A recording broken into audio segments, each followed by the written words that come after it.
furt na mňa vyskakujú videá s traktormi, tak trošku aj ja musím poflexiť.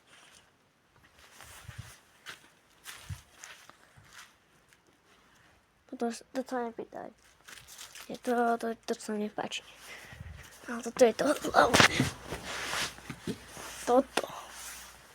Je to trochu staršie, ale to nevadí. Jak sa sem dostala? Hej, jak sa sem dostala? Vybehol ako? Ale som nečakal, však oni boli prehrádzaní. Aha, kúknite sa, počkať. No teraz, oni by mali byť tam, kde si vzadu. Ja neviem, ako sa sem dostali. To je jedno, toto nie je pointa videa. Pointa videa bolo toto zaflexiť. So starým traktorom. Čaute.